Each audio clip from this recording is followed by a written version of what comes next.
Hello, this is Dr. Paul Cottrell, and I'm recording this on August 25th. As you know, about 2 months ago, I said that there were two key dates that I was concerned about Kabbalistically. One was August 24th, 2024, and another one is September 24th, 2024. All right.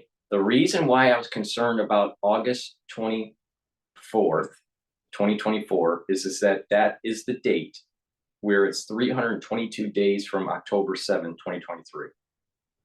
And I said that Kabbalistically, this is going to be important because of Genesis chapter 3, verse 22. All right. So there's going to be an upheaval, an additional escalation, and a movement towards a larger war.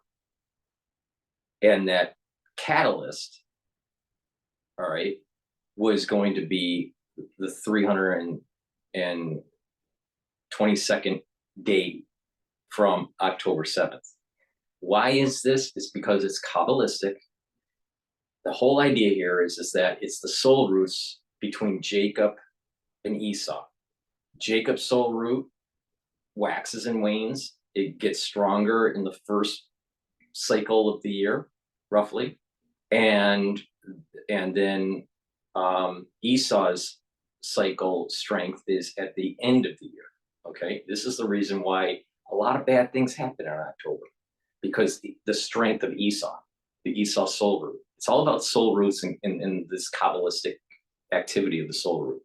Now, there are soul roots within individuals, and there are soul roots for a country. Okay, countries have soul roots. Not everybody's. Most countries don't have a pure aspect of the soul root, meaning that they may have elements of Esau or Jacob, or even Ishmael, for that matter. But we're more focused on the Jacob and Esau soul roots. All right. So in near the tail end of January, so you got February, March, April, May, June, July. Those are the months that are strong for Jacob. April is a very strong month for Jacob because it is the middle of the cycle, and that's where the soul root strength is the highest for Jacob, and the soul root for Esau is the lowest. Now you get into August, September, October, November, December, January.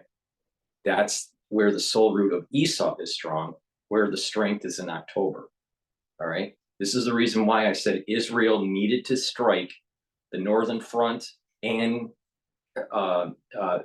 finish the military targets in Gaza and eliminate Hamas in April. The United States tried to prevent Israel from doing that. And that has caused a problem when you're looking at this metaphysically with the soul roots. All right. So they kicked the can down the road, and now we're in the strengthening phase of Esau.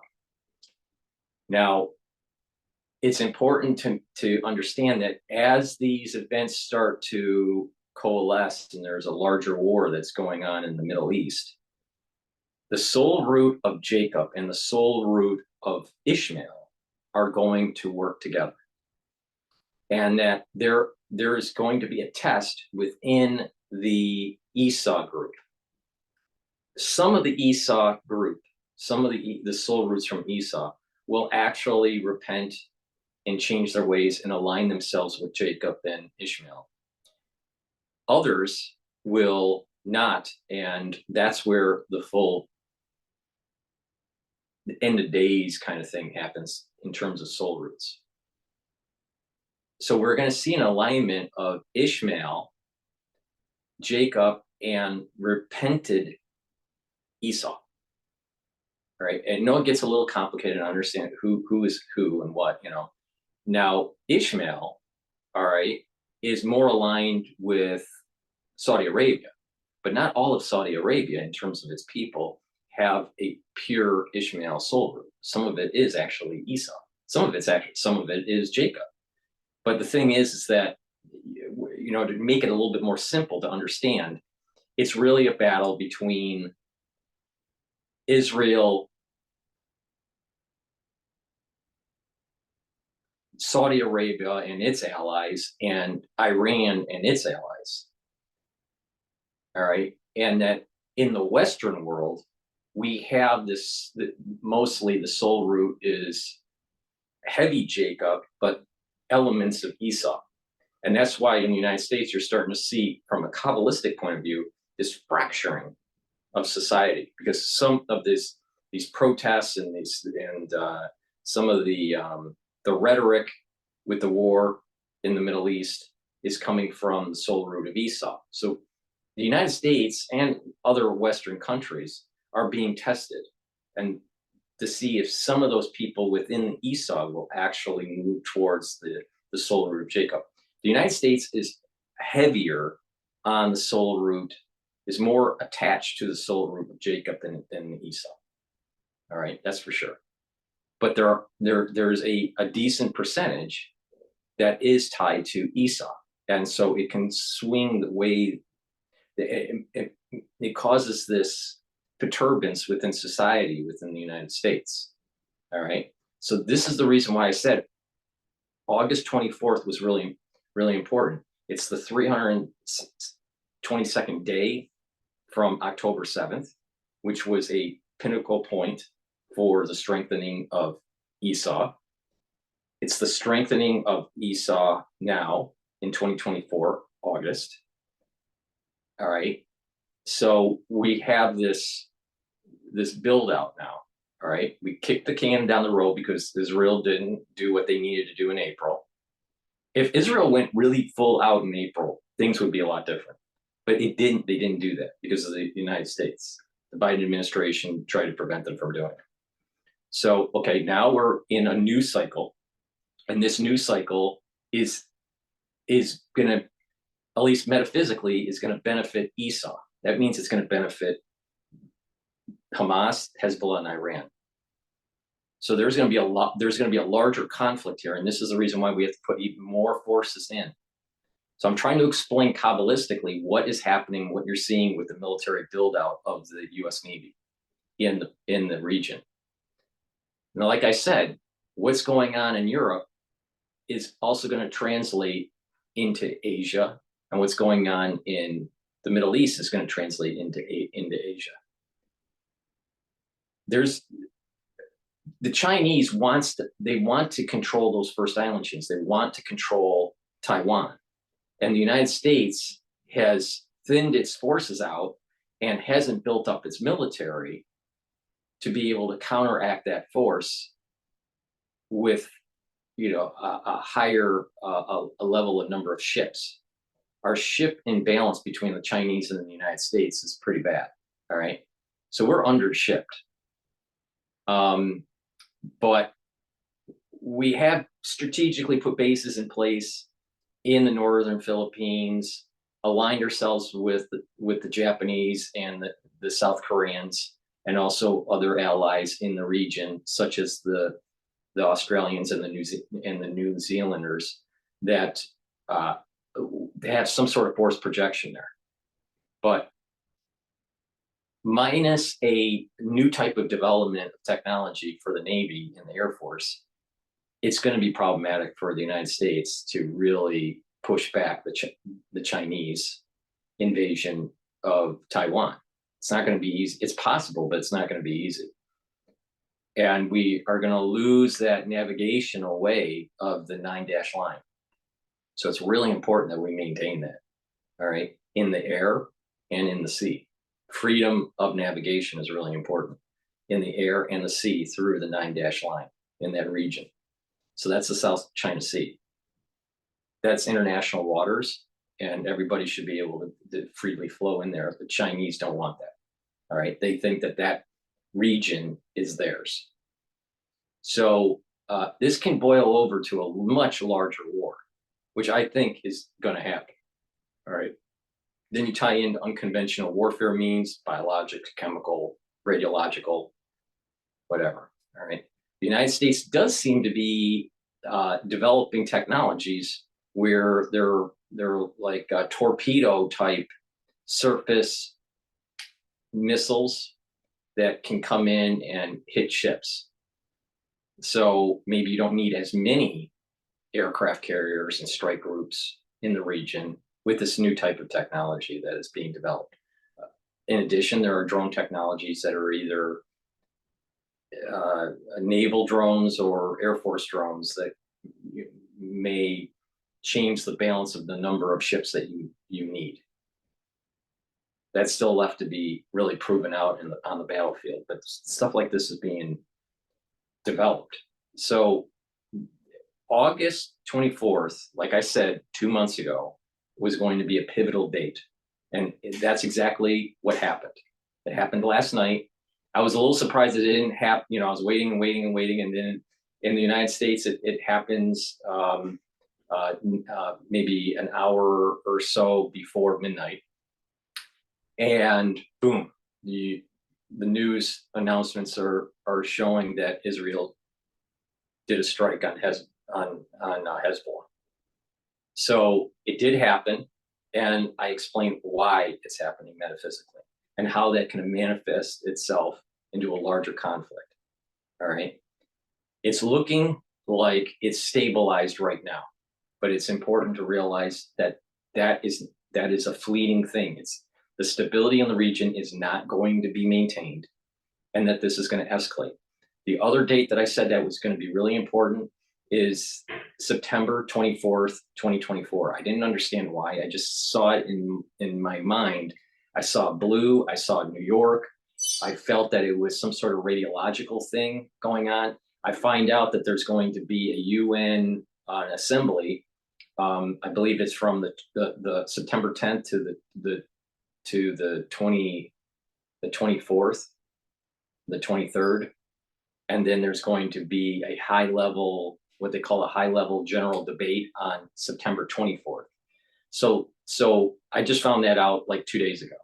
So what we probably will see is that there's conflict in the region, in the Middle East. There's conflict with Russia and Ukraine, especially with Ukraine getting into Kursk and the nuclear issue there because of the plants. This is going to set in motion what is happening on September 24th, additional rhetoric and heat, and a lack of coming to the minds of these regions, where Esau's soul root will get stronger as we move into January. So September, then it's September 24th. There's going to be heated rhetoric. It's going to be a catalyst. And then all of a sudden, October is very strong for Esau. And what's going to happen is that they're going to use that soul root energy and attack. Now, are they going to attack Israel only? Are they going to attack the United States? Is there going to be full conflict in the world? I don't know, but I know that September 24th is a really important date in terms of an inflection point, and it's going to get worse, not better. Just like August 24th, yesterday was an inflection point where it's going to lead into, it's these series of events that are leading us into further conflict, or what we may call in modern parlance, World War III. So I said this months ago that this was going to happen, and it's falling in line. And all it is just taking a little bit of an idea of stepping back and saying, you know what, there's something different about this conflict in the Middle East than prior years, and that the talking heads and the policy gurus and the international affairs experts, they're getting it wrong, and they're not paying attention to the idea of this soul root cycle that Kabbalists have been talking about for centuries, for not just centuries, thousands of years. All right, so I seem to be more right than John Mearsheimer on this. So just pay attention to what I'm saying, because it's playing out. Please help support my work by making sure that you subscribe to all my channels. I have 4 channels on YouTube. I have Brighteon, Bitchute, and Rumble. Dr. Paul Cottrell, why do you have so many channels? Because I'm censored. I'm shadow banned. I don't have the reach because of the things that I say about the crisis that happened in 2020. And oh, by the way, we're having other crises that are starting to emerge, like RSV and Mpox and other variants of the 2020 crisis. Influenza, are we going to start seeing, a major issue with that? It's probably not going to be H5N1. It's probably going to be something different. So, the thing is that you need to start paying attention to me. I have done a PowerPoint of a detail of the science of Mpox. All right. Because of this event, I'm going to do this video first, and then I'll take the time and explain the science of Mpox in a different video. But please help support my work by making sure you subscribe to all my channels. Make sure you follow me on X, GETTR, and YouTube and Facebook. That way you can follow my work and you know that I am publishing something. I'll say something like I'm playing video now or whatever. That way I get around the censorship of the notification.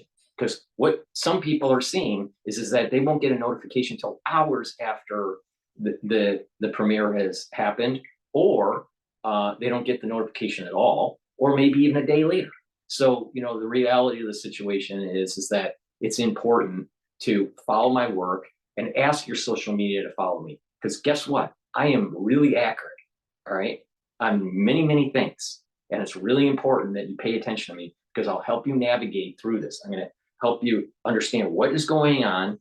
I'm going to help you understand how to improve your health and how this may affect the financial markets, because they're all connected. All right. I am one of a very few amount of people out there that are doing these podcasts that are as accurate. All right. So it's really important that you follow what I have to say, because I'm not wrong. I am not wrong on this. All right. So with that, please help support my work by donating. You can donate on my website, the-studio-reykjavik.com. You can donate through Stripe, PayPal, Buy Me a Coffee. You can also be a paid member on my Patreon channel. If you are a higher tiered member on Patreon, you do get access to some of my medical lectures on pulmonology and immunology. So there's a benefit of being a higher tiered member on Patreon. Your donations help to make sure that my videos that I do, which are thousands, I have thousands of videos out there that are for free. All right. So please help to support the community by donating. It's really important. And please help support my work by improving your health and listening to my protocols and going to my store and getting the supplements that I take to slow down the aging process, to increase longevity and vitality, and to boost up my immune system. It's what I do. And so I'm just showing you how to improve your body, instead of, listen to Dr. Paul Cottrell instead of listening to Alex Jones. Alex Jones is younger than Dr. Paul Cottrell. Alex Jones looks 15 years older than Dr. Paul Cottrell. Alex Jones doesn't use the products he sells. It's obvious. He doesn't follow any discipline in terms of health. It's obvious. Dr. Paul Cottrell does. Who do you want to listen to? Who's actually more accurate? I was much more accurate on the crisis in 2020 than Alex Jones. I'm much more accurate on what's going on in Israel than Alex Jones is. I'm much more accurate on what's going on with Taiwan and the emergent behavior that's taking place on the first island chains than Alex Jones. Now, that doesn't mean that Alex Jones is wrong on everything, but the point is that he is less relevant now. His relevance was really important during the 9/11 crisis, but he's not that relevant now. The accuracy is lower, and he's just regurgitating people. He's regurgitating. Why is he putting on someone that actually worked for, quote, the Biodefense Department, all right, on his channel to tell you on how to understand what's going on with the aftershock of 2020? No one is as accurate on the crisis of 2020 than I am. No one. There's no one. There are people that are accurate in some realm, but the totality, the amount of the amount of projection of being able to say this is what's going to happen, what did happen, how it's affecting your immune system, you know, all this stuff. No one's as accurate other than me. No one. There's nobody. There's nobody. I challenge anybody. There's nobody out there that knows the subject matter better than I do. There's nobody. Now, that may sound kind of hubris and whatever, but the reality of the situation is this is the reason why you need to subscribe and listen to me, because something bigger is fucking happening. And people are too stupid and too siloed to understand this. There's something much, much bigger that's emerging in this world than what we had in 2020. So with that said, please go to my store, the-studio-reykjavik.com, and get the supplements that I have. Before I start playing a bunch of videos, I have to plug products. Why? Because this is the only way that you're going to be able to boost up your immune system. All right? You got to take charge of your life, because by boosting up your immune system, you're going to be more prepared for what's coming. Please go to my store, the-studio-reykjavik.com, and get the toothpaste. Why? Because this is the best toothpaste that you can get. It's way better than anything that Procter & Gamble does. It's way better than anything that Alex Jones sells. This is the best toothpaste that you can get. Get a few tubes of this for your household. It's very important. It has structural nanosilver in it. It does not have fluoride. Fluoride makes you stupid. Fluoride makes you stupid. Say it with me. Fluoride makes you stupid. So make sure you don't have fluoride in your diet, in your water, or in your toothpaste. So please go to my store and get the toothpaste that has structural nanosilver. It'll neutralize pathogens, whiten your teeth, freshen your breath, reduce the inflammation of your gum line.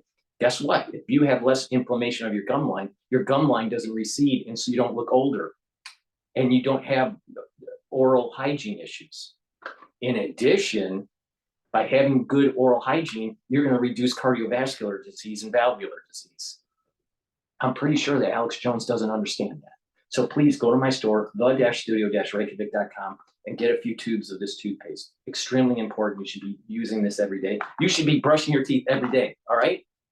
And stop using fluoride. Fluoride is going to make you stupid.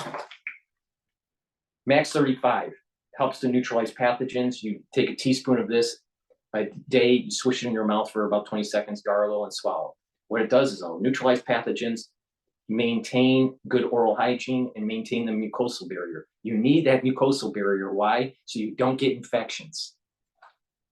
I have it also in Max 14 and also in structural nanosilver solution, which is a 30 ppm. I also have structural nanosilver gels. I have two types. I have one in a tube form, and I also have one in a dispenser form. These are great products. They're dual purpose. You put it on your hands and on your skin, and it'll help to neutralize pathogens because of the structural nanosilver in it. And because it's a gel, it will create a barrier on your skin. So you're creating a barrier and you're neutralizing pathogens.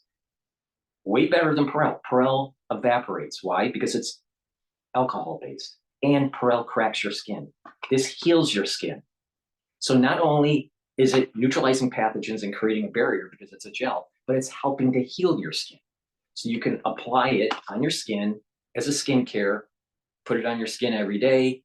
A great way to do it is put it on your skin before you go to bed and exfoliate in the morning. You'll notice that your skin is clearer and tighter, especially on your face. So additionally, with the structural nanosilver gel, you can put it around your mouth, around your nose, lightly coat your nostrils, around your eyes, around your ears. You can't do that with Perel because Perel is toxic. Please go to my store, the-studio-reykjavik.com, and get the structural nanosilver gel. And you can get the dispenser to easily carry in your bag. But get these couple of these products. You're going to need this because if there's an outbreak, if there's a problem with the Mpox crisis outbreak, then guess what you're going to have to do? You're going to have to create barriers on your skin. And you're going to need to neutralize pathogens. So better get a couple of these gels and just be prepared. There's about a 20% chance that a developed nation is going to have an Mpox outbreak. 20% chance. we're going into the cold season. In the cold season, there's going to be problems with additional variants from the 2020 crisis. We're going to have problems with RSV. We're going to have problems with influenza, maybe even mpox. So you're going to need to boost up your immune system. The moment you feel an irritation during the cold season in the United States, what you need to do is take some drops and lozenges and neutralize that. The structural nanosilver in the drops and lozenges will neutralize the pathogen and create these secretions to maintain that mucosal barrier. If you have a poor mucosal barrier, then your chances of getting infection are increased. So it's really important to make sure that you maintain that mucosal barrier and neutralize those pathogens. So I have it in honey and lemon drops in 100 count. I have it in blueberry in 100 count. And also cherry, which is a new product, in 100 count. So get a couple bags or a few bags of this for your household for the cold season. It's coming. Cold season September. It's August right now, 25th. I also have lozenges, which are a little bit bigger. I have it in elderberry zinc, and I also have it in manuka honey. So please go to the store and get a few bags of this. You're gonna need it. Trust me, the cold season is not going to be benign this year. You're gonna need it. And like I said before, you know, most people out there that aren't, paying attention and boosting up their immune system, most people are getting sick 3 times a year. And those sicknesses are relatively benign. But the thing is they may be sick for a week. It takes 3 weeks to heal an infection that you had for a week. It's even longer if it's a serious infection where you may have, pulmonary issues or whatever, or chronic bronchitis is even worse. But the whole point here is that even with something benign that lasts for 5 days or 7 days, it takes 3 weeks to remodel the tissue and to heal.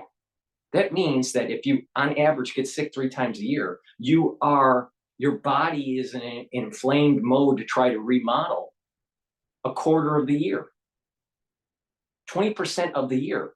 And most people are sick like that year after year after year. So 25% of your adulthood life is trying to heal because of infection. And it's a lot worse because when you get older, it takes longer to heal and you get sicker quicker and longer and more severe, right? So you can see why it's so important about that improving your immune system and the compound effects of that improved immune system.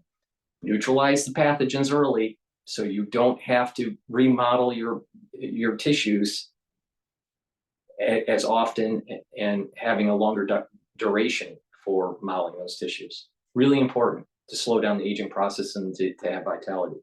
Extremely important. And lastly, I have 5 different versions of the structural nanosilver soap. This one happens to be lemongrass, but I also have it in peppermint and charcoal tea tree and and a couple others. But I have 5 different versions. So please go to my store, the-studio-reykjavik.com, and get the structural nanosilver soaps. This is a high quality soap, neutralizes pathogens. It's way better than Dove. So get a few bars of this for your household. It's a great soap. These are great soaps. So please go to my store, the-studio-reykjavik.com. All right, now we're going to get to the video. But please go to the store, pay attention to what I'm saying, because if you take the stuff that I take, if you listen to the protocols that I follow, you're going to improve your immune system, slow down the aging process, and have more vitality. This is PNN. Israel's Ben Gurion International Airport has suspended operations, delaying incoming flights after the military strikes towards Lebanon. Israeli forces say they've launched preemptive strikes on Hezbollah positions after accusing the armed group of preparing to launch an extensive attack. Well, these are images of the overnight Israeli airstrikes in southern Lebanon. There's been concern in recent weeks that Hezbollah, along with Iran, were planning to retaliate after the assassination of Hamas political chief Ismail Haniyeh in Tehran and a senior Hezbollah commander in Beirut. And these are images coming from northern Israel in the aftermath of those strikes on Lebanon. It appears to show Israel's Iron Dome defense system activating in the skies over the border region.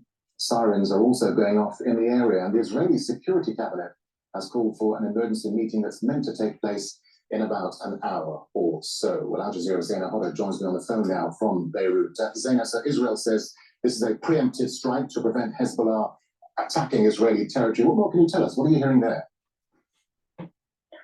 Well, Israel has carried out a significant aerial attack in a number of areas in southern Lebanon. What we're getting are reports of at least 40 strikes. So a widespread preemptive attack, that's how the Israeli army is calling this, a preemptive attack against Hezbollah. It is claiming that it learned that Hezbollah was planning an attack and that there was overnight preparation in Hezbollah's rocket array for a major and immediate attack on Israel. So that's what the army is saying, and that the fighter jets are removing the threat now. Hezbollah has promised to retaliate for the killing of its top commander, Fahd Shukr, on July the 30th. He was killed in an Israeli strike in the heart of Beirut, which really, even though he was a military target, the targeting in the heart of Beirut violated the unwritten rules of engagement, which both sides really have been sticking to in their ongoing confrontation. So since then, Hezbollah has been promising a response, and since then, there has been an intensification of the conflict between Hezbollah and Israel. We've seen more frequency in attacks, more sustained attacks by both parties. Now, there were non-stop strikes in southern Lebanon, but we are also getting reports of Hezbollah firing back using drones and rockets, and that there have been alerts across northern Israel. This is and has been a very dangerous conflict. Even though largely contained, there is really concern that it could expand and spiral out of control. We are expected to hear from the Israeli army spokesperson shortly. There are reports that this could, the initial wave, if you like, of attacks in southern Lebanon has now ended. So we're waiting to hear from the Israeli army to see whether or not these preemptive strikes end here, or whether they plan to carry out more strikes, which could in turn trigger a Hezbollah response and expand this conflict. Yeah, Zaina, as you say, the strikes seem pretty extensive. Just talk us through where in southern Lebanon did they take place? Well, most of the strikes were in the border area. Up to 5 kilometer deep territory along the 120 kilometer border is now a military zone. It's been evacuated of civilians. It's been repeatedly hit by the Israeli army in recent months. Much of the villages along that border have been leveled to the ground, but Hezbollah is still present there. And as of late, Israel too has been striking what it calls Hezbollah targets deeper inside Lebanon, across southern Lebanon. And just a few days ago, there was a targeted assassination in the southern city of Saida. This is 40 kilometers south of Beirut. Another strategy that Israel has been employing in recent months is targeted killings, taking out members and commanders of Hezbollah, not just Hezbollah, but other groups, Palestinian groups that are allied with Hezbollah. Remember, Hezbollah opened up this front in October to help its ally Hamas in Gaza.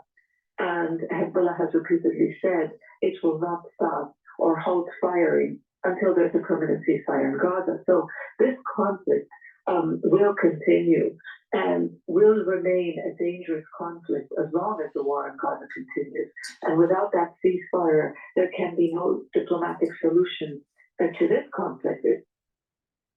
Like I said, this is going to escalate and create a certain type of diplomatic tension during the UN sessions, and there's going to be a catalytic point there's going to be an inflection point where there's going to be a larger conflict in the region that catalyst is going to happen at the diplomatic level on September 24th of this year.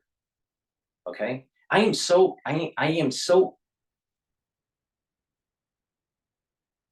precise with. I'm not just saying like the month. I'm telling you the day and where it's going to happen. There's going to be a UN high-level general debate that's going to cause a catalyst diplomatically that leads to further conflict in the Middle East. All right. I think that conflict is going to lead to further escalation in Asia between the United States and China. And I've been saying that the aftershock of the crisis that we went in 2020 is going to lead towards a war in Asia. It's not just, we humans have a tendency to just see things in silos, but everything is connected. There are these nodes of events, right? And there's connections, and some connections are tight connections, some are weak connections. And these changes also have probabilities.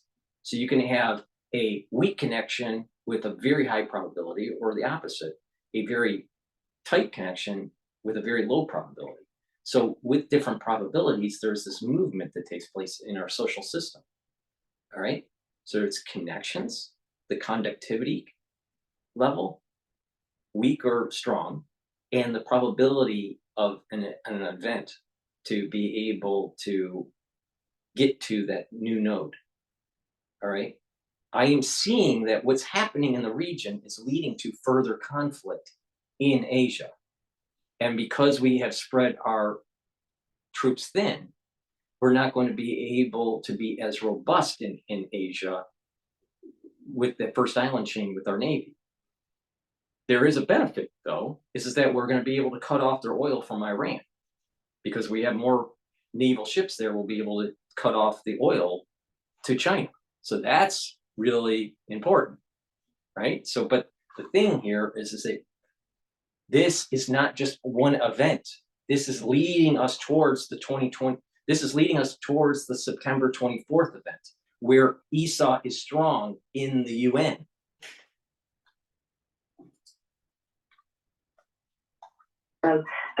Western nations have sent their envoys to Lebanon in recent months to try to find a diplomatic arrangement, but their efforts have failed. So this is a very dangerous conflict. Is this just an initial wave of attacks and this preemptive operation is over and we go back to what have we been witnessing in recent months, the sporadic escalation, 2 to 3 days of escalation and then 2 to 3 days No, of it's going to happen. or are we going? No, what it is you have an upward harmonic movement. So the trend is upward if you average the data, all right? But what you're seeing, what you're going to see is that people think that, oh, escalation then down, and then it's just kind of flat. So it's just oscillating, all right? And the average would be 0. It's not doing that. It's going, there's an incline, right, of activity. So time versus conflict, all right? And what's happening is that the average is moving upward, but there's an oscillation as we're going through time, but the oscillation is still moving in an upward trajectory. It's not flat, and it's not a flat average, and it's just oscillating. It's an incline, and it's oscillating. That's what we're seeing that's going on in the world. And that's why it's so important that that date, September 24th, 2024, in the UN, is a catalytic point. It's an inflection point. To witness a very new and different phase in this conflict, which is going to involve more violent, more sustained strikes, and a much expanded conflict. Yeah, Zaina, as you say, Israel and Hezbollah have been trading rockets and artillery attacks since the start of the Gaza war last October. Just remind our viewers of the background. Well, another thing that's really important is it not predictive program, because I'm not really into that old predictive programming, but what I do think is that people that are in the arts sometimes can tap into the future, okay? Such as writers that are futuristic writers, or people that do movies, okay? Now follow follow my logic here, all right? It's really important. So I gotta create a new thing here. I gotta find it. Now, I want to say in 2024, or in 2014, I think it was 2014. Okay. There's a band called Angels and Airways. Okay. Angels and Airways. Okay. This is Tom DeLonge and his band. Tom DeLonge used to be, or is a member of Blink-182. All right. They kind of broke up and he created a new band, blah, blah, blah. All right. Tom DeLonge created a movie. And that movie is called, and they also did a soundtrack for the movie. And I thought that it was just called Love. I think the movie, yeah. It came out in 2021. I'm sorry. There's a movie and a soundtrack. Angels and Airways created this soundtrack. It was a double album release. It was part 1 and part 2, and it was called Love. The movie is called Love, and it was released in 2011. 2011, all right? And it's kind of like this artistic thing about, there was an alien crash during the Civil War that created, a cascade of events, and it's about understanding human to human interaction. They fast forward to someone in outer space, abandoned in the space station, and there's a world conflict that happens, and he loses communication with NASA. Well, guess what's happening now? It's not perfect, but what's happening in 2024, right? He did this movie in 2011. All right. What's happening in 2024 is stranded astronauts because of the Boeing Starship not working correctly, star capsule or whatever they call it, and that now they're going to be stuck until 2025. All right. Well, 2025 was, one of the first dates that President Xi said that he wanted Taiwan. Now, some experts, policy experts, are like kind of trying to push it to 2027. But the reality of the situation is the PLA said that they wanted the island chains controlled by 2025. All right. In the movie, there is some sort of world conflict that leads to some sort of like nuclear explosion or something. And he loses contact with the people on Earth. And eventually he has to he starts going crazy, literally, on the International Space Station, and then he goes into an escape module and gets back to Earth. All right. And then he's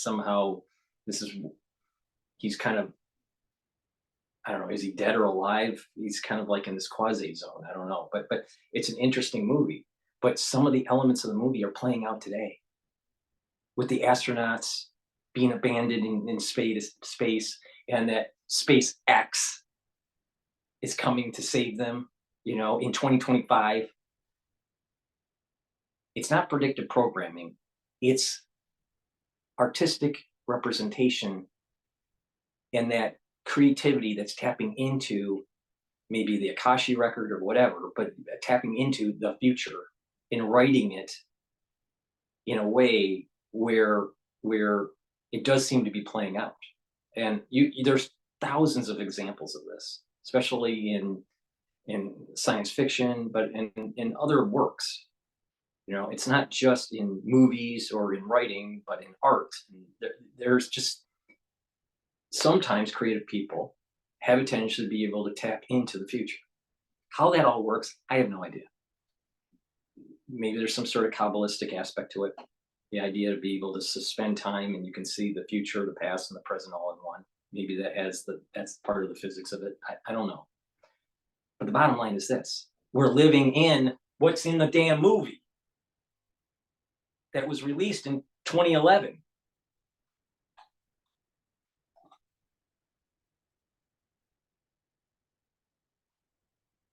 And it doesn't end nice. The whole idea is that the Earth has gone through a major calamity that was human created.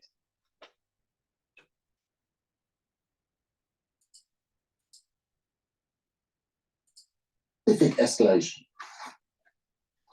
Well, this escalation, no doubt, is serious because it's not the first time Israel has carried out intensive strikes such as what we've witnessed.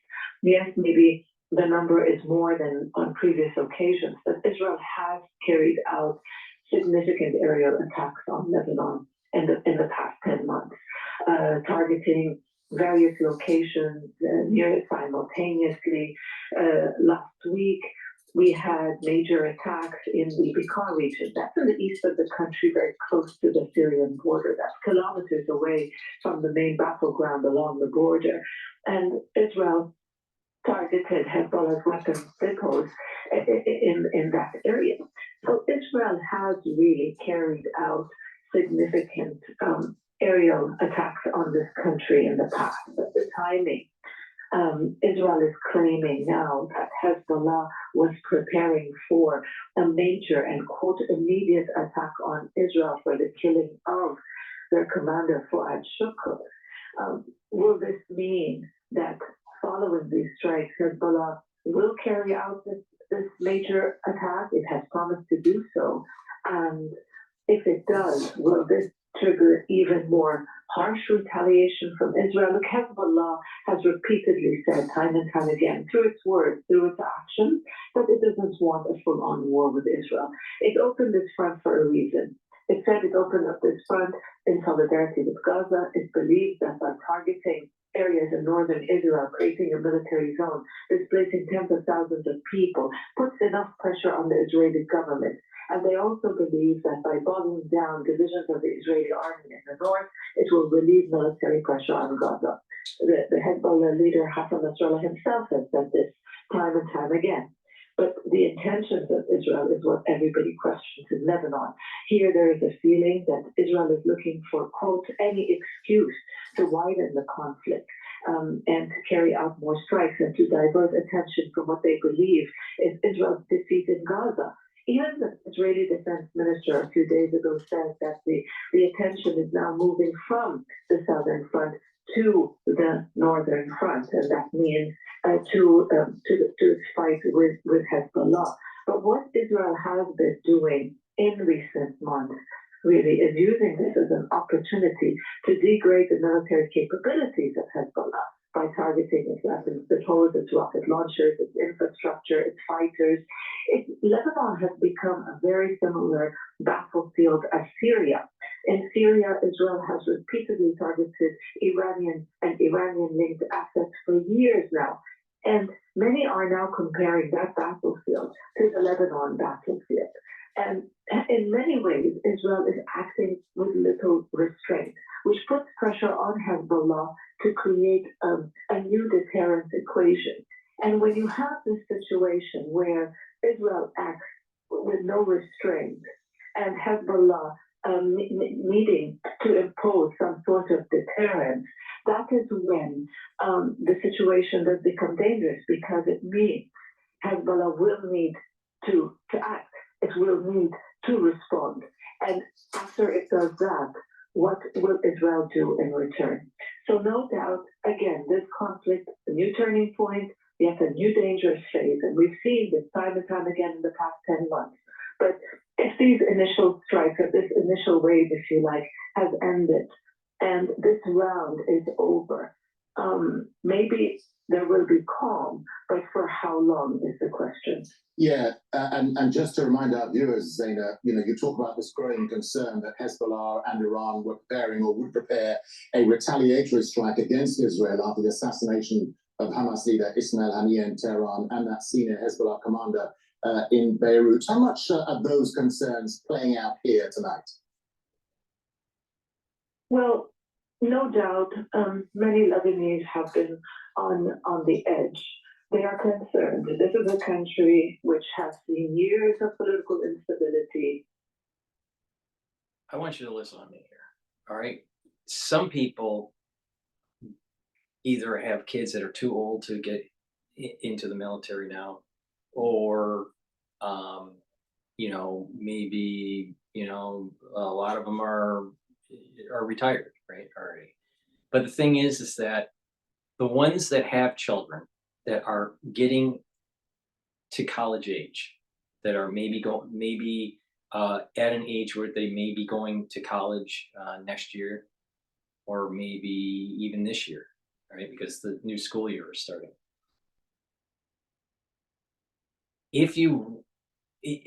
I'll tell you, it may be, you need to really sit down and talk to your child and go, you know what, even if they are college prepped and going down that road, that they may want to enlist in the military. Because there's going to be the great event that takes place. And it's best that they are prepared and be a part of it and be potentially hopefully on the winning side, than to be sitting on the sidelines and not be a major participant. We are seeing something that is emerging that may be as significant as what the greatest generation had to endure in World War II.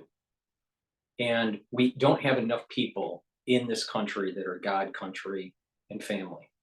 So if you have a child that is moving towards college in this year or even next year, you may want to have that conversation that military service is a noble endeavor and that the country may be needing you for that service.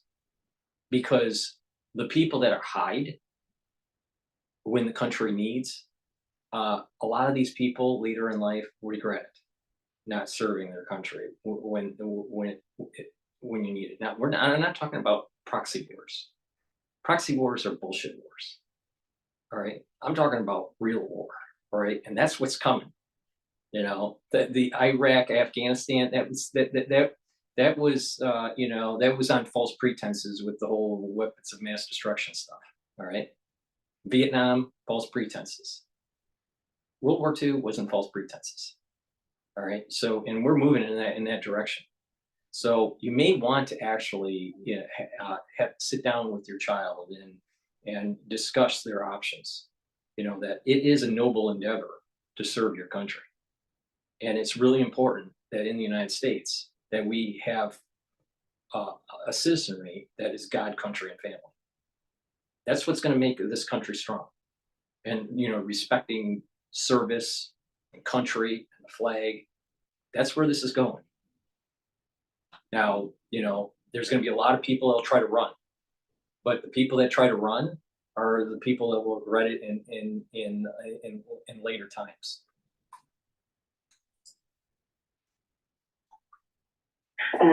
This is a country that's witnessed the financial collapse 5 years ago, and it is still reeling from that financial collapse. People have lost their savings in banks. And what people talk about almost every day is, what are we going to do in the event of this conflict widening, expanding? We don't have money or savings to be able to rent apartments outside of Beirut, or areas which would be considered safer than Beirut. Some people have started to stockpile on water and food. And these hotels are now empty. This is the tourist season. People were expecting expats to return home and tourists to bring in much needed hard currency. The taxi driver in the street tells you, you're my first customer in 2 hours. People have left the capital because Israel has threatened in the past, and it has hit Beirut southern suburbs in the past, which is considered a Hezbollah stronghold. In fact, that was where Israel killed the top commander, Fuad Shukr, on July the 30th. People have moved out of that area. So people are concerned about what will happen, and people are concerned about making ends meet. A lot of people rely on, day-to-day work. So there is concern. A lot of airlines have canceled their flights to Lebanon. Now we're hearing that Ben Gurion Airport in Tel Aviv has suspended and postponed all flights as a result of the situation. So yes, there is concern, but there are others who will say that they believe that any escalation will be controlled simply because both parties, Israel and Hezbollah, know the consequences of widening this conflict. Yes, Israel can hurt Hezbollah, but Hezbollah too has long-range precision-guided missiles that can strike anywhere in Israel. At the moment, rockets have not been landing in Haifa, Israel's third largest city, which is approximately 30-40 kilometers from the border, which Hezbollah can easily target. Rockets have not been falling on Tel Aviv. So far, both sides have avoided targeting population centers. Very much, surgical strikes, but there's no doubt civilians have been caught in the crossfire in this conflict. More than 130 civilians on the side of the border have been killed in the ongoing hostilities. 21 paramedics as well have been killed. They have not been spared. Every time, some of them have been deliberately hit as they enter the military zone very close to the border to remove, bodies underneath the rubble. So this is a conflict that has had an impact and felt across the country, even though it has been largely confined to the border area. Zaina, stay with us, won't you? Because the Israeli army has reacted. Their spokesman, Daniel Hagari, said that Israel is acting in self-defense from Hezbollah. Let's just listen to hear what he said. A short while ago, the IDF identified Hezbollah terrorist organization preparing to fire missiles, rockets towards Israeli territory. In a self-defense act to remove these threats, the IDF is striking terror targets in Lebanon from which Hezbollah was planning to launch their attacks on Israeli civilians. This follows more than 6,700 rockets, missiles, and explosive UAVs fired by Hezbollah at Israeli families, homes, and communities since October 8th. Hezbollah will soon fire rockets and possibly missiles and UAVs towards Israeli territory. We will shortly update the Home Front Command defensive guidelines for those in Israel. From right next to the homes of Lebanese civilians in the south of Lebanon, we can see that Hezbollah is preparing to launch an extensive attack on Israel. While endangering the Lebanese civilians, we warn the civilians located in the areas where Hezbollah is operating to move out of harm's way immediately for their own safety. Hezbollah's ongoing aggression risks dragging the people of Lebanon, the people of Israel, and the whole region into a wider escalation. Israel will not tolerate Hezbollah's attacks on our civilians. We are operating in self-defense from Hezbollah and any other enemy that joins in their attacks against us. And we are ready to do everything we need to defend the people of Israel. Make sure to subscribe to our channel to get latest news from Al Jazeera. All right, so that's Al Jazeera. Okay, this is going to be live now. It hasn't really. The only thing I would say is that they're not. For the analyst. This was 13 hours ago. So airstrikes killed dozens in Gaza before ceasefire talk. This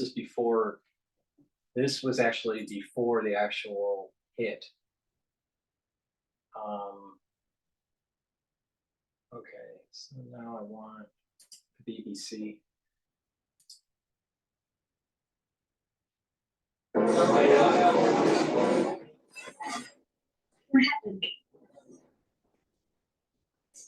I'll tell you what happened. We're beginning in the Middle East, but Israel's climate. Before we do that, please go to my store, the-studio-reykjavik.com, and help support my work and also help to support your health by getting the supplements. I have many different supplements, and I have these protocols that if you follow, you could slow down the aging process, increase your longevity and your vitality, and boost up your immune system.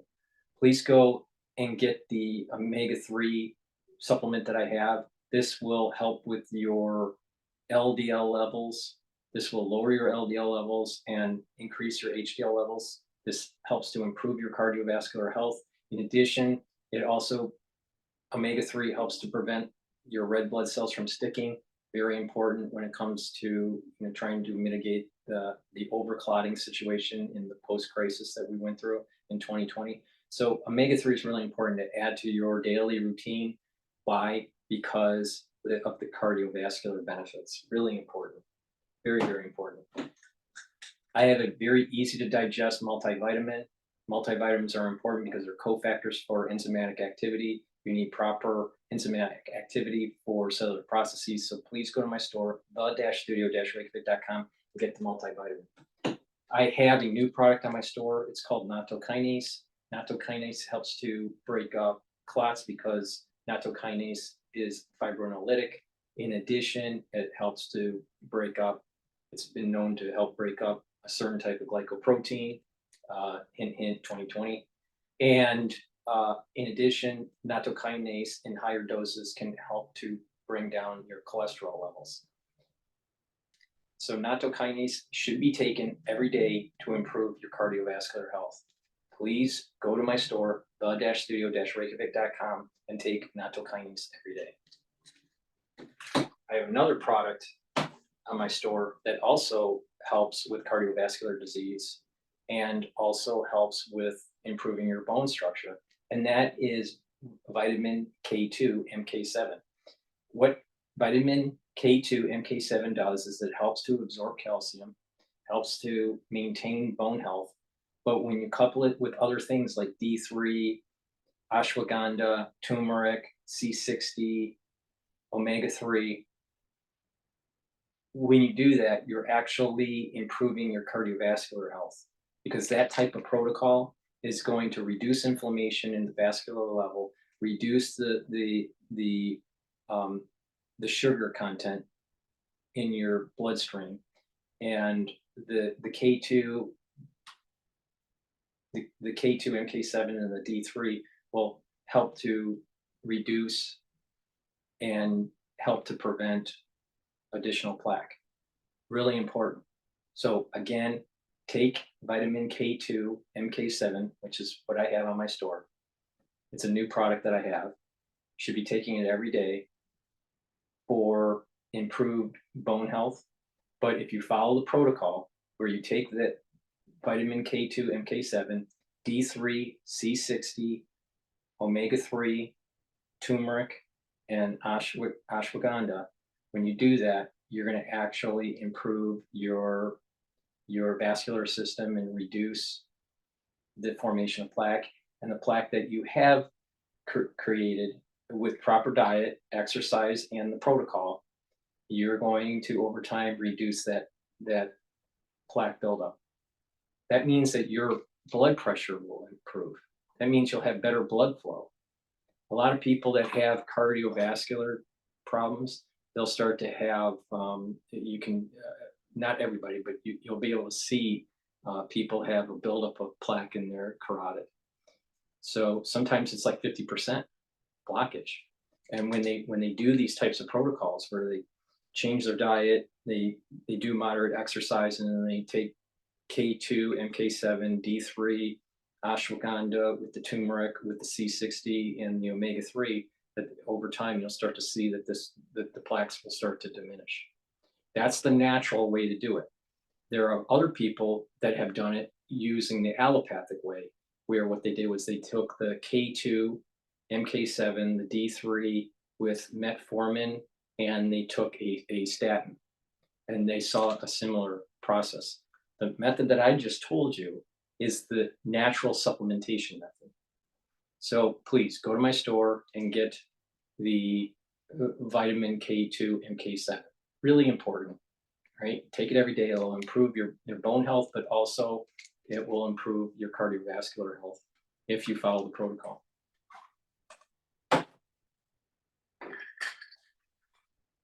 Clarity factor, really important to get rid of that brain fog and to get those neurons firing. Because if you keep those neurons firing, you'll be able to think faster, you'll be able to consolidate memory, and you'll be slowing down the aging of your neurons, your natural aging of your neurons. So please go to my store, the-studio-reykjavik.com, and get the clarity factor. This is synergistic with items that help to build up your mitochondrial health. So again, it's all about stacking. Please go to my store, the-studio-reykjavik.com, and get the clarity factor. Like I said, D3 is really important, especially with K2. All right, these are synergistic with the stacking, so really important. Please go to the store and get the vitamin D3. It's a gene expression cofactor. That means that with vitamin D3, you're going to be able to express genes in your cells for better cellular processes. So your tissues are performing better, your organs are performing better. In addition, if a cell is infected and it needs to go through apoptosis, D3 helps to do that. Really important, especially during the cold season, especially during the aftershock of 2020. So taking vitamin D is really important. And if you follow the protocol that I've been telling you, taking higher doses of vitamin D3 and the taking MK7K2, you'll be able to reverse osteoarthritis. You know, there's a method to do that. All right, I mentioned it. Listen to those videos. Pay attention. It's usually higher doses of D3 for about 7 to 9 months. You got to do light resistance training on the joint that you're trying to remodel. And over time, you have to drink milk. You have to ingest calcium. And over time, what will happen is that your joint will be remodeled. The tendons will get stronger. The ligaments will get stronger. The cartilage will get better, and the bone matrix will remodel. And over time, what will happen is the osteoarthritis will go away. The thing is that you have to take higher doses of D3. High doses of D3 can cause some sort of toxicity. And normally what happens is you'll notice that you'll get a brain fog. The moment you start to get the brain fog, which typically happens months of taking high doses, that then you go back to your normal dosage. So let me tell you how I did it to reverse osteoarthritis, because I used to do triathlons and I used to do marathons and half marathons and all that when I was in my 20s and 30s, and I did develop osteoarthritis, but then I reversed it. How I reversed it was my normal baseline of D3 is 10,000 units. That's two soft gels. Okay, each soft gel is 5,000 units. All right, so my baseline is 2 soft gels. So what I did was I increased it to 20. I increased it to a level of 20,000 units or 25,000. So instead of taking 2 a day, I took 4 or 5 a day and spread it throughout the day. And you don't take it all at once. And you drink like 2 glasses of 8 ounces of milk. So you're taking about 16 ounces of milk. And usually like 1%. All right.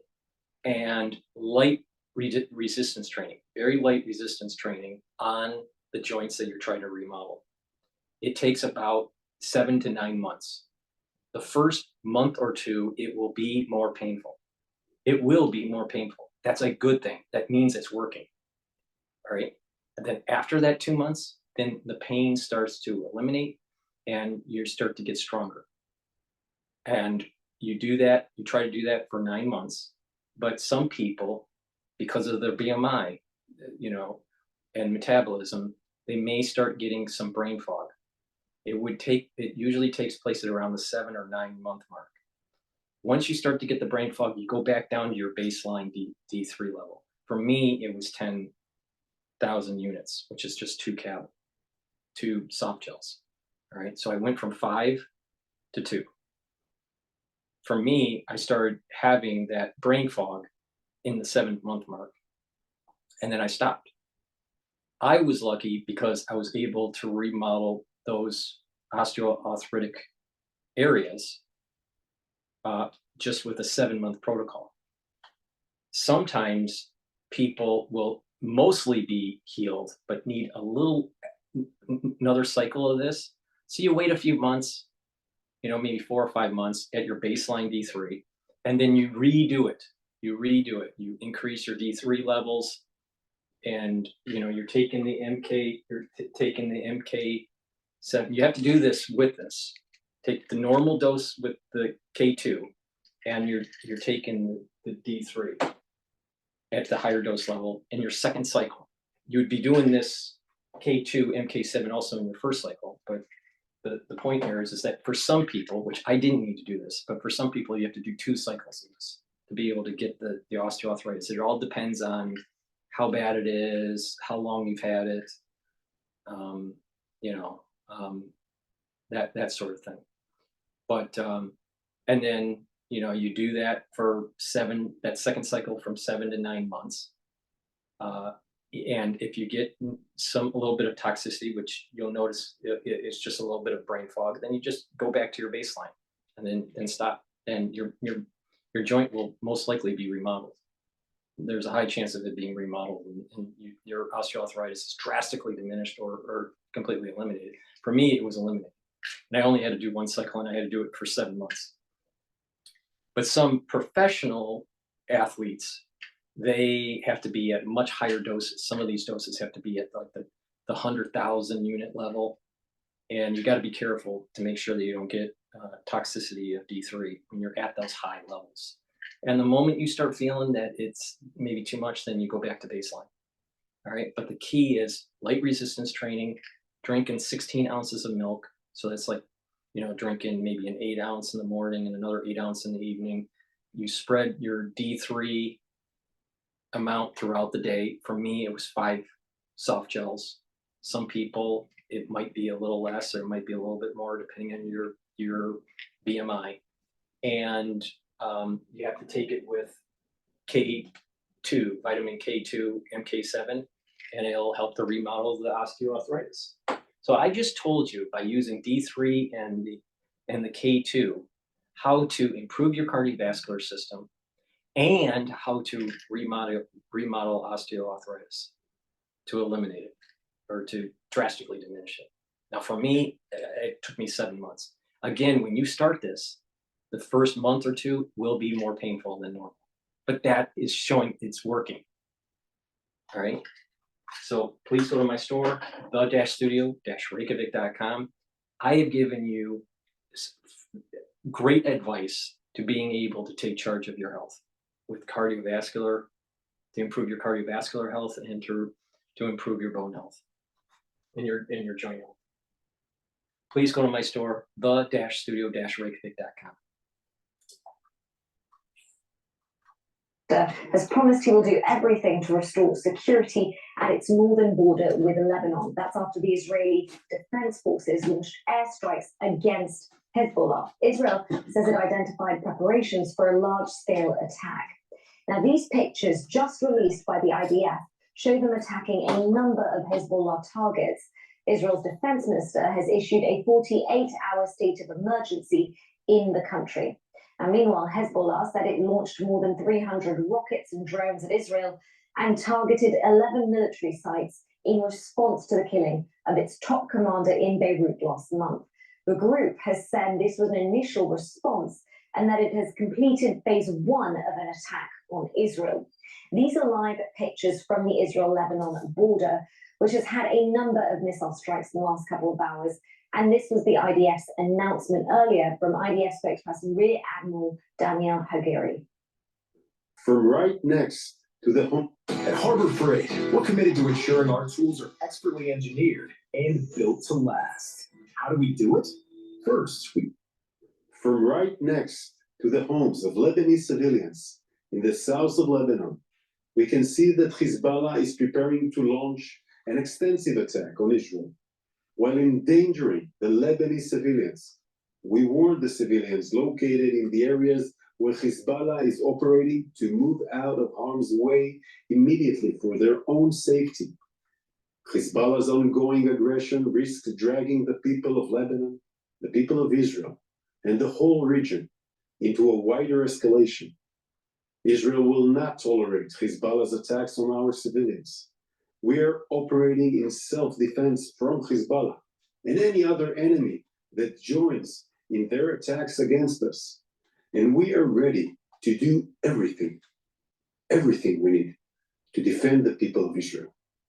That's the IDF spokesperson Daniel Hagari. Well, meanwhile, the Pentagon has said in its words, the US is postured to support Israel, and the President, Joe Biden, has instructed officials to maintain close communication on developments. Well, Laura Blumenfield is a Middle East analyst and former senior policy advisor on the State Department's Israeli-Palestinian negotiating team. She told us more about the strikes and reactions from both parties.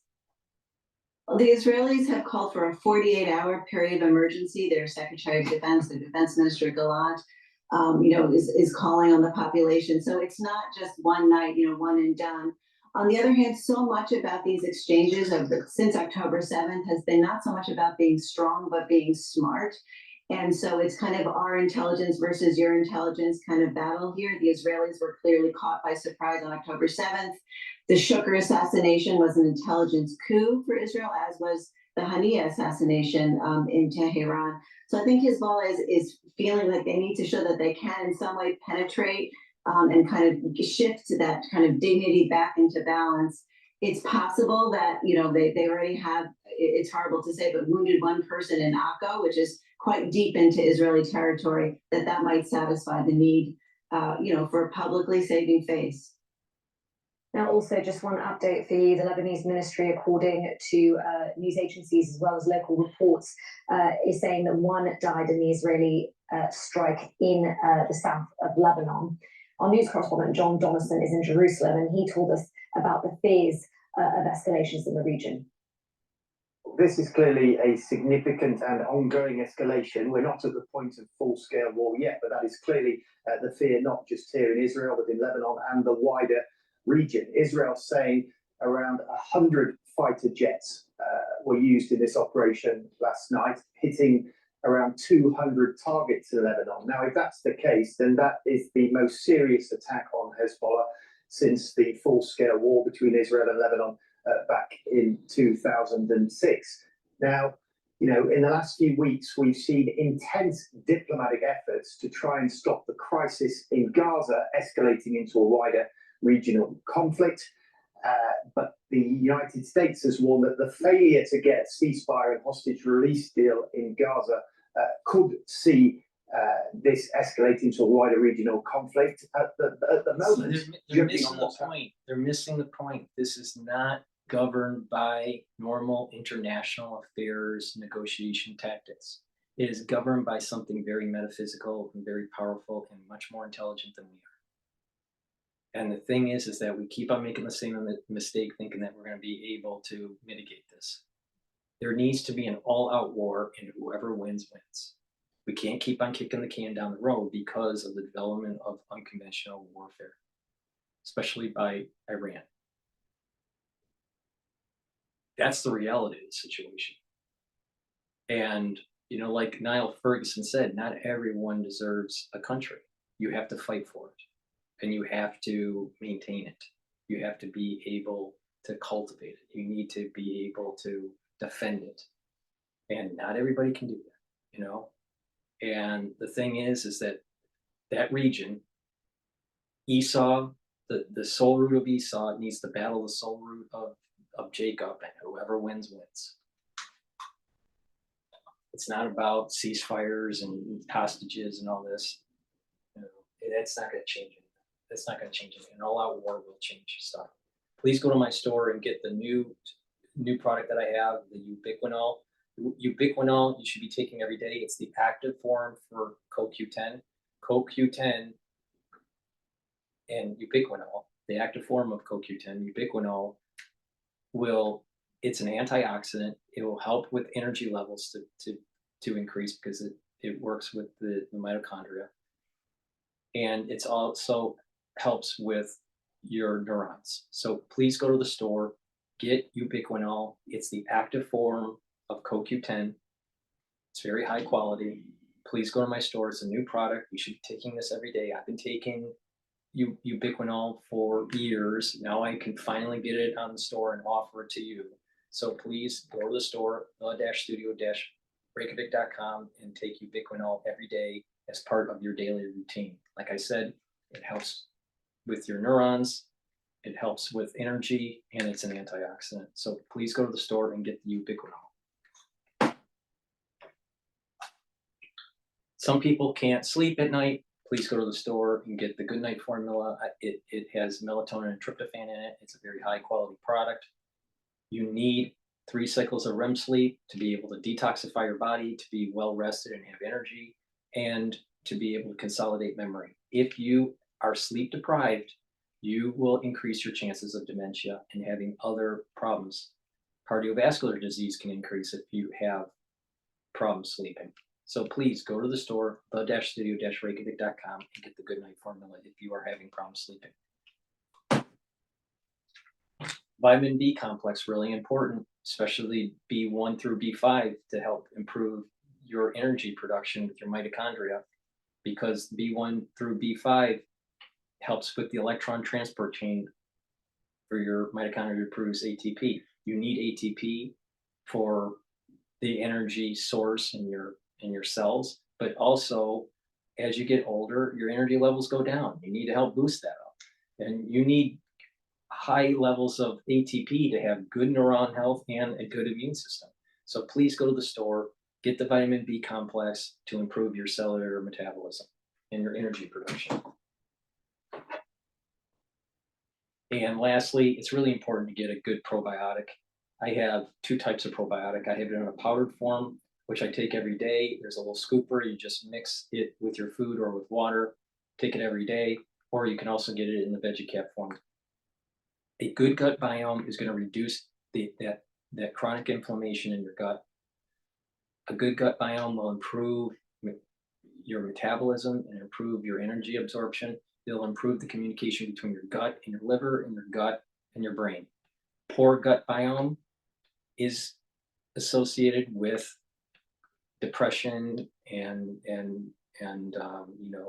poor mood.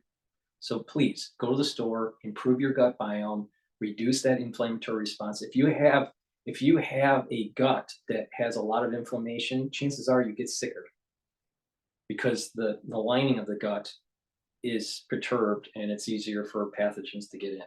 So you want to mitigate that. So you need to have a good gut biome and maintain that mucosal lining. And in that lining is an immunoglobulin called IgA. So that's really important. You reduce leaky gut syndrome if you have a good gut biome and reduce the inflammation in the gut.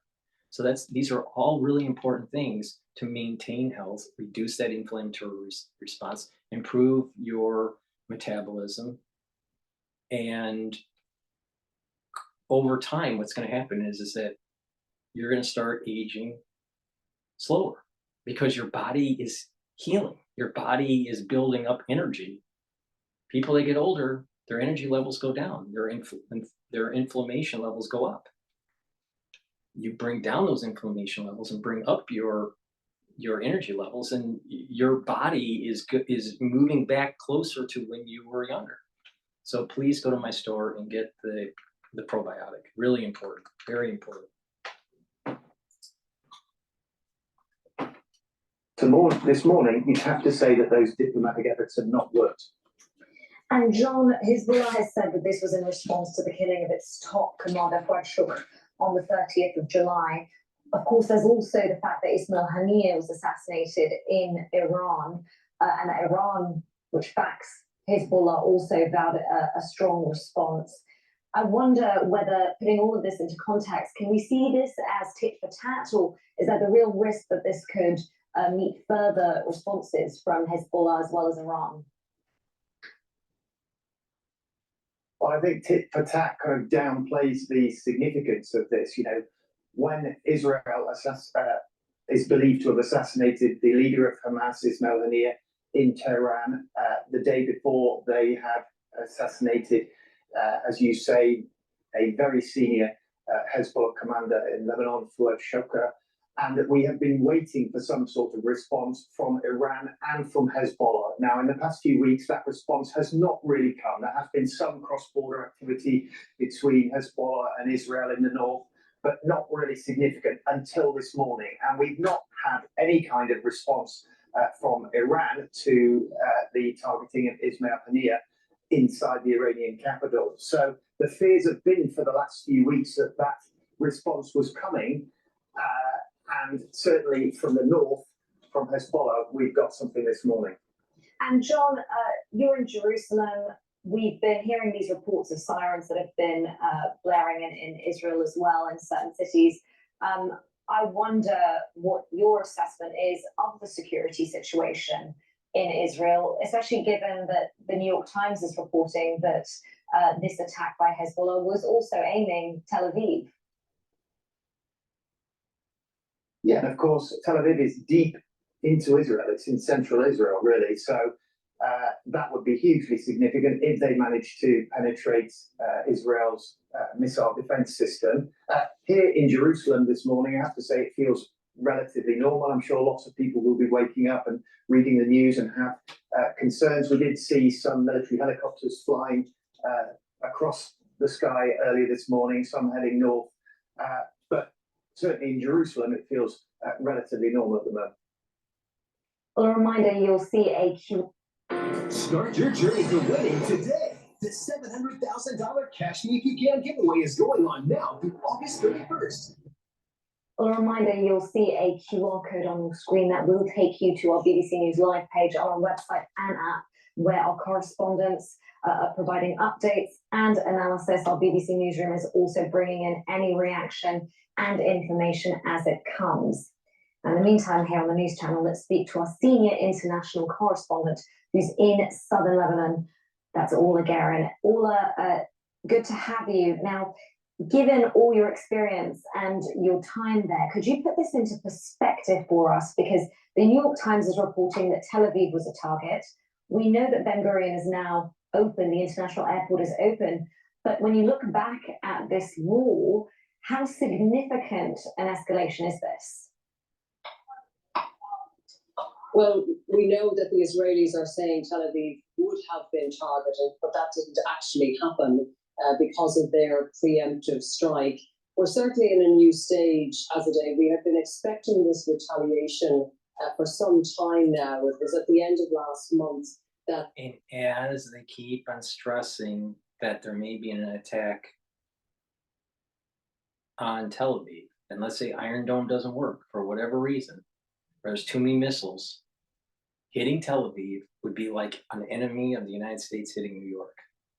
And that creates a whole set of new issues and a re-galvanizing effort in Israel to knock out Hezbollah and Iran.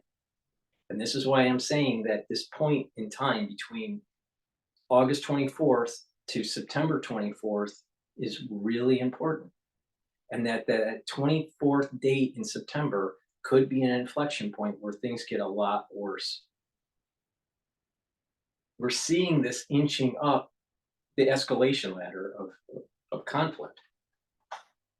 So pay attention. Tel Aviv is a major flashpoint for further conflict in that region. An Israeli strike killed a senior, top Hezbollah commander, Fuad Shukr, in the heart of Hezbollah's stronghold in southern Beirut, a place called Dahia. And Hezbollah had vowed it would respond. Now, similarly, the Iranians had vowed they would respond for the assassination of the Hamas leader, Ismail Haniyeh, in Tehran. Both had held off, and the feeling had been that they were waiting to see how the ceasefire attempts being led by the Americans and the Egyptians and the Qataris would play out. Well, certainly Hezbollah is waiting no more. They said in a statement this morning that this was the first phase of a large-scale operation and that its full response would take some time and that the punishment will be harsh and severe. Now, I think we need to look carefully at the targets that were hit by Hezbollah today so far. They were 11 military targets inside Israel, so not critical infrastructure, not civilian areas, but military targets. This is according to Hezbollah. We have had no reports from Israel yet of any casualties, and certainly no reports of civilian casualties. Similarly, on this side in Lebanon, the Israelis have hit more than 200 targets, they say, but we have not received any reports of civilian casualties. I should tell you, Azadeh, that about 30 or 40 minutes ago, in the hills behind us, we saw two very large plumes of smoke from two detonations, two explosions. Israel had obviously struck close to the border area, which is in that direction. But I think the key to this is that so far, we are not being told that any civilians have been injured or killed, because that again could be the trigger for another escalation. It's by no means clear when Hezbollah plans to carry out its next phase. It says it will happen, but it certainly may not happen today. So I think for now, Israel has got its preemptive strike in. Hezbollah has managed to fire, by its own account, 320 rockets into Israel and sending some drones. So for the moment, Hezbollah has made its point. Now we have to see if Israel is going to take further action. All right, Ola Garin there, thank you for all that insight. And again, Ola there has raised that there are still a lot of questions that haven't been answered, including verifying nature of those military targets, as well as how things could develop, of course. All right, as the world turns, amazing. Okay, this is CNN. Now, Israel and Hezbollah have traded strikes across the Please go to my store, the-studio-reykjavik.com, and get the NAD+. This is important for energy, neuro health. It also helps to repair mitochondria and DNA. So this is really important to take every day. Now I finally can put it on my store and provide it to you as part of your daily routine as an anti-aging protocol and also a longevity protocol. And by improving your DNA repair, improving your mitochondria, improving your neural health, increasing your energy, these are all things that are really important to boost up your immune system. And that is so important, especially in the aftermath of 2020. And what we're potentially going to go through in months, if not years to come. So it's really important. Take my advice. I've been taking NAD+ every day. So it's really important to you to do the same thing. It's synergistic with many things that I've been telling you about, like resveratrol and C60 and ubiquinol and a lot of other stuff, right? Taking NAD+ with Clarity Factor as a stack with C60 is a great stack, right? So it's really important to understand that you can take things to repair your DNA. You can take things to repair your mitochondria. You can take things that be neuroprotective, and you can slow down the aging process, boost up your immune system, have more vitality. So please go to the store and get the NAD+. This works also well with a stack with niacin and other things like taking, like I said, resveratrol and also NMN. NMN I do not provide. You can get that from Amazon, but I also take NMN every day. I don't have that on my store, but NAD+ is very important to take. Again, it helps with your energy levels. It helps to repair your mitochondria and repair your DNA. It helps with neural protection. It helps with your muscles. This is super important to be taking every day as it's kind of like an anti-aging protocol. But again, what is good for anti-aging also helps with the immune system. They're not mutually exclusive. They're inclusive, right? So it's really important. So please go to my store and get the NAD+. I finally have been able to get some really high quality, other supplements that I've been taking for a long time that you can add to your protocol too. So please go to the store and get the NAD+. The Lebanese border. The latest round of attacks began early this morning when Israeli forces launched what it called a preemptive strike against Hezbollah targets in Lebanon.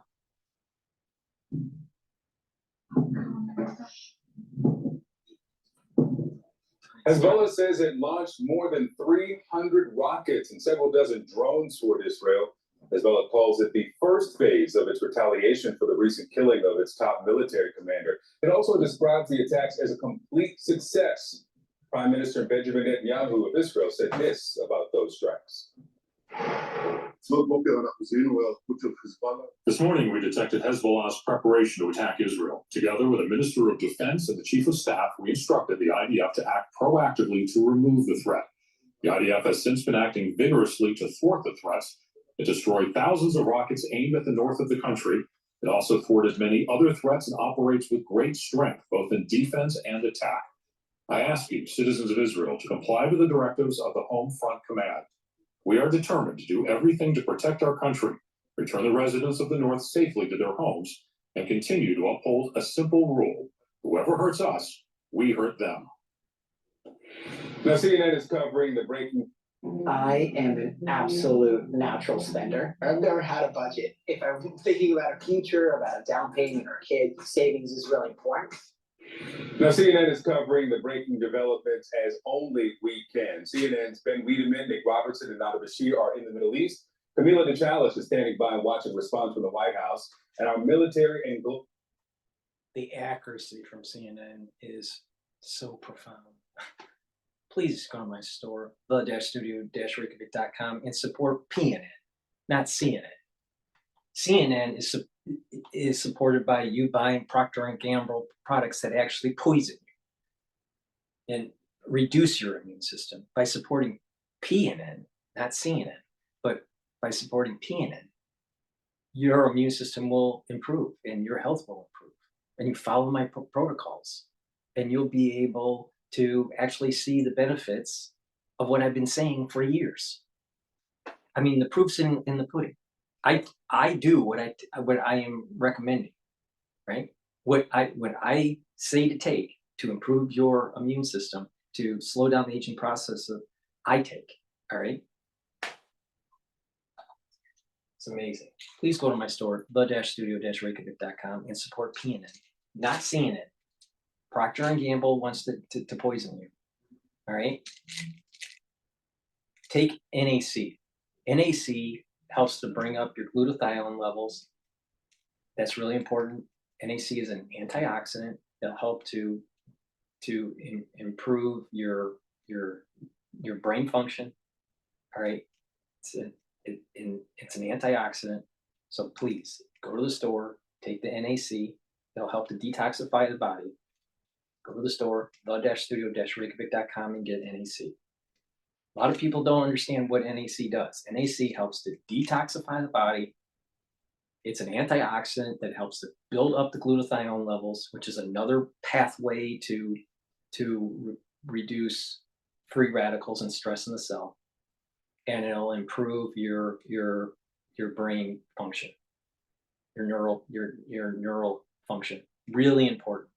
Take NAC every day. I take NAC every day. I finally now can provide it to my audience on my store, the-studio-reykjavik.com. So please take this NAC. Help support my work. Help boost up your immune system. Help boost up your health. Bring down those free radicals.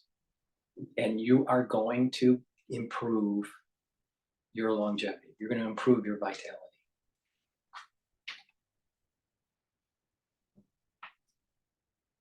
This is PNN. White House, and our military and global affairs experts are here as well. We started Beirut, though, with CNN senior international correspondent Ben Wiedemann. Ben, let's start first with what we know about. Why is it speaking so quickly here? Play back normal.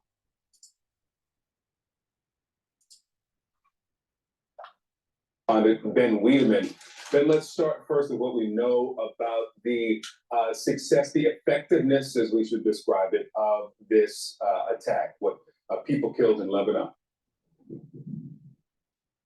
Well, in terms of the effectiveness, Victor, we don't know yet. What we know is that Hezbollah has put out several statements saying that their military strikes have been completed successfully. They say they launched more than 320 missiles at 11 military targets along the border with Israel. All of them, for instance, surveillance, observation, and air control posts along that border. They said that the purpose of those 11 strikes was to open the way for drones, it said, to go into the heart of Israel. One statement claiming that the target of those strikes in the heart of Israel, one of them was a major military facility.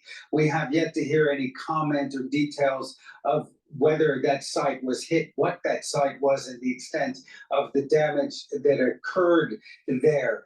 As far as the situation in Lebanon itself, the official national news agency of Lebanon has described the strikes by Israel this morning as the most intense that Lebanon has seen since hostilities began last October. I saw one estimate that there were at least 25 sites that were hit in really just the course of a few hours. And our understanding is there are still some strikes occurring in the south of the country. Now, the Ministry of Health is reporting a preliminary death toll of 3 people. One individual was killed on a strike in a car in a town near the border. 2 others were killed in a strike further away from the border. Now, the situation in Beirut remains calm. We haven't seen any Israeli warplanes overhead. There have been many cancellations of ingoing and outgoing flights here in Beirut at the airport, which is right behind me, but other flights seem to be operating normally. Now, Israel seemed to indicate that they had knocked out much of Hezbollah's rocket launching capability in the south of the country. But Victor, it's important to keep in mind that Hezbollah's real serious weaponry, its long-range precision missiles, are not kept in the border area. They're much further north in more fortified areas. We saw twice in the last week Israel did strike what appears to be weapons depots in the Bekaa Valley to the east of here. We saw some very large secondary explosions, but it's believed that Hezbollah has capabilities that it has not used in this round. It's 6 p.m. local time, which is in 4 hours. Hezbollah leader Hassan Nasrallah is going to give a speech. Now, the strikes of this morning, Hezbollah said, were the first phase. In this speech, we'll probably get an idea whether there actually will be a second phase or not. Victor? Yeah, it was notable to hear him say it was the first phase. What does that mean? Where does it go from here? Ben Wiedemann, thank you for that. Let's go now to CNN International Diplomatic. Like I said, this is all about moving towards the September 24th date, and that is an inflection point. This thing is going to get worse, not better. Even with a ceasefire, quote, exchange of hostages, most of those hostages are probably dead already. And what is a shame is that our president of the United States, President Biden, and Vice President Harris didn't do a damn thing to secure the release of all the American hostages.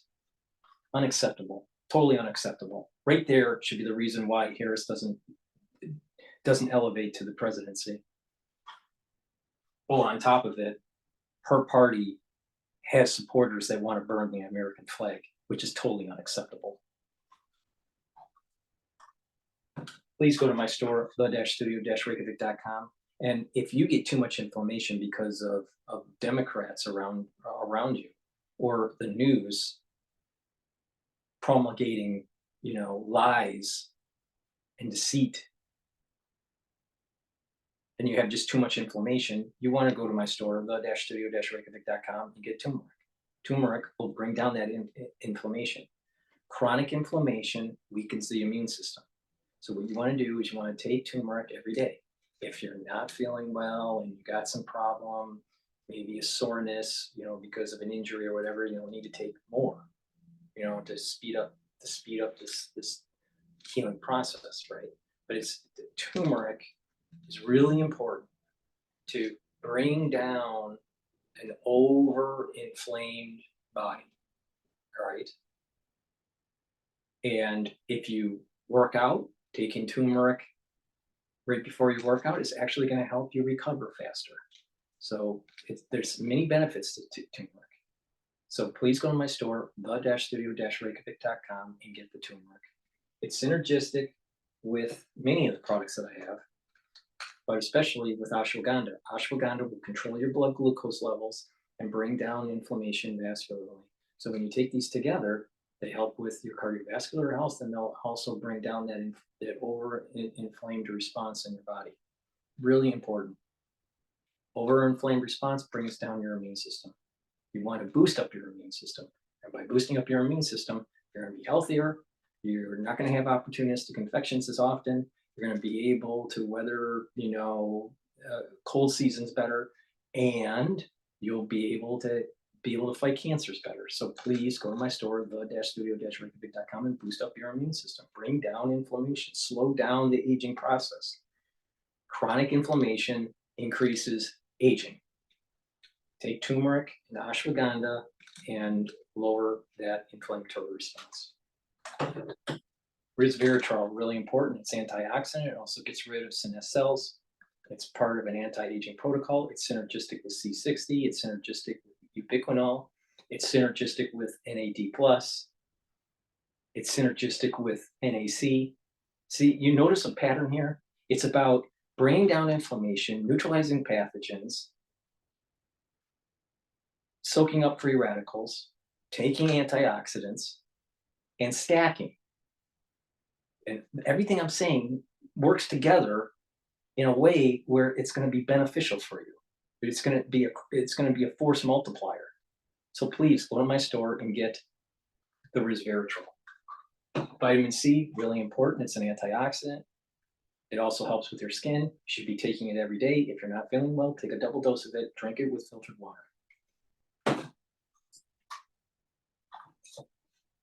Nick Robertson, who is in Tel Aviv. Nick, let's just take a quick step back, because this all started with Israel launching what it called a preemptive strike, an act of self-defense to thwart what they said was an imminent attack from Hezbollah. Walk us through this timeline, and also Hezbollah's strikes. Was that a reaction to Israel's preemptive strikes, or was that more an act of retaliation for the killing of Hezbollah's military commander? Yeah, I think if we go back about a week, you can see there was a significant escalation of strikes between Hezbollah and Israel. And over the past couple of days, Israel seemed to be indicating that it was detecting an increasing level of threat coming from Hezbollah. The Security Cabinet met in the early hours of the morning, as the IDF said, more or about 100 aircraft were hitting 40 locations, taking out what they say were thousands of missile launch barrels, not the missiles themselves, but launch barrels. And that was their preemptive strike. And as you say, Hezbollah was able to launch what they claim were 320 missiles and drones back towards Israel. It's not clear, what was preemptive and what was Hezbollah actually at the ready. Not normal for Hezbollah to have so many weapons at the ready to go at any one time. So it seems that the intelligence Israel was basing its preemptive strike on had a degree of accuracy, because Hezbollah had more weapons than normal ready to go, and they did fire. The IDF say that the targets were mostly in the north, but some were in central Israel. The IDF has not given any specifics about any of the military sites, that the 11 military sites that Hezbollah claims to have targeted. And the IDF is also saying that the damage was very little damage. We know of one civilian only who was wounded by falling shrapnel, and that was in the north, in Akko. To the north, the country went on to a higher state of alert. The planes were stopped from flying out of Ben Gurion Airport here in Tel Aviv. They've restarted now, they're delayed, many of them. but there were stricter conditions put on social gatherings, leisure and cultural activities. Banning was banned on the beach here in Tel Aviv until half an hour ago.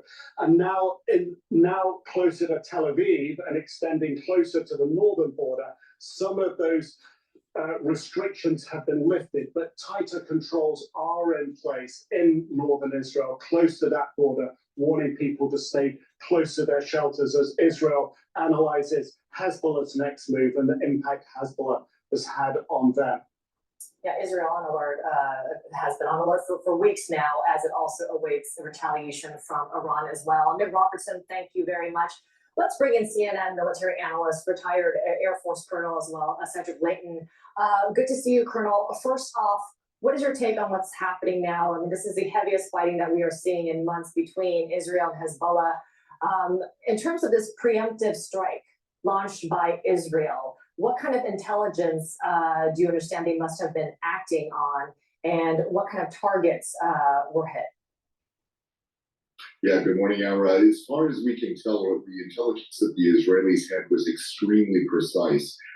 Based on what we hear from the IDF and also from what Hezbollah is telling us, it seems as if the Israelis had an indication that the equipment and the rockets themselves that Hezbollah has were being moved into a launch position. And given that, the Israelis decided that they needed to strike and take them out before they could hit Israel. Now, of course, over 300 rockets and missiles did make it into Israeli airspace.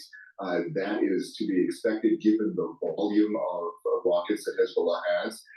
But the preemptive attacks, as well as the Iron Dome system, which is Israel's air and missile defense system, were, I think, critical in mitigating as much damage as possible to the Israeli side. So this is basically a reiteration of what the Israelis have done before, but it is, I think, a very critical component that indicates that the Israelis are still very capable of interdicting the Hezbollah efforts to attack them. Hezbollah says that phase one, the goal was to attack some of those defenses, disable them, so that on phase two, rockets, drones can go deeper into the heart of Israel. Do you expect that that will be successful on phase two? What do you know about the Israeli defenses that might suggest that they are more vulnerable now after phase one? Well, Victor, it depends on what the Hezbollah forces were able to do. If they did, in fact, take out radar installations that the Israelis have, that would increase Israel's vulnerability. It doesn't seem as if they have been able to do that based on what we know at the moment, except for maybe one location where that could have occurred. That was a hard cut right there.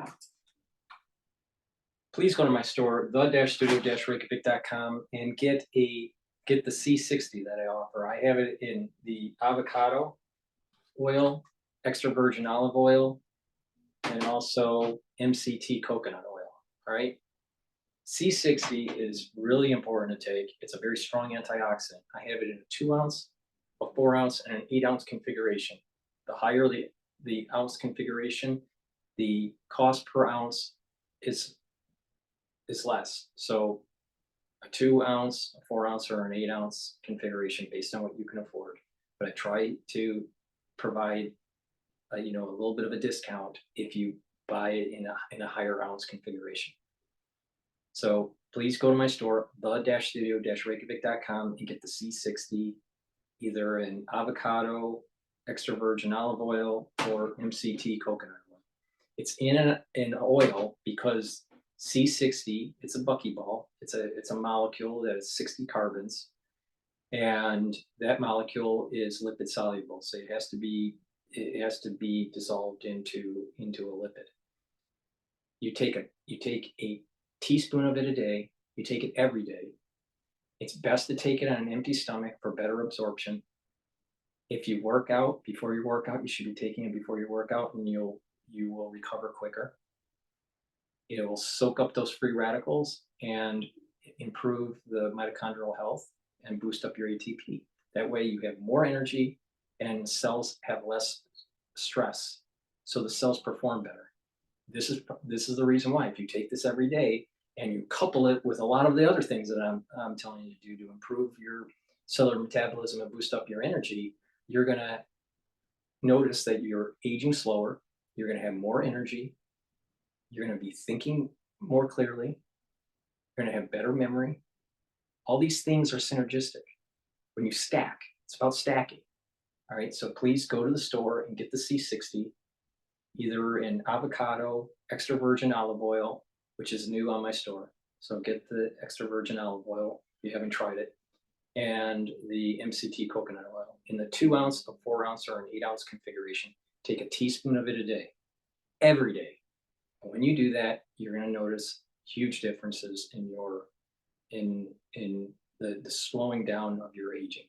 Now, some people, if they only take the C60 and they're not doing all the other stuff that I'm telling you to do, you're probably going to start noticing improvements in your health, depending on where your baseline was, anywhere from maybe 2 to 3 months. If you are taking the other things with it, you'll notice the improvements much quicker. Now, some of the things that you'll notice is that your endocrine system will start to improve. You'll start to notice that in some cases your eyesight improves. In other cases, you'll notice that your energy level, your energy levels are improving, and you see huge benefits in terms of like facial aging and just having more energy and more vitality from 6 months to a year. You'll start noticing there's this compound effect. If you're doing it every day, there's this compound effect. So if you compare someone of your peer group that's not doing the protocol, not taking the C60, and you are following the protocol and you're taking the C60 every day, what you'll notice is that you are much better off than your peer group that's kind of the control group that didn't do this. So please go to my store and get the C60. So that is my broadcast for today. Please go to my store, the-studio-reykjavik.com, and have a nice day. Bye-bye.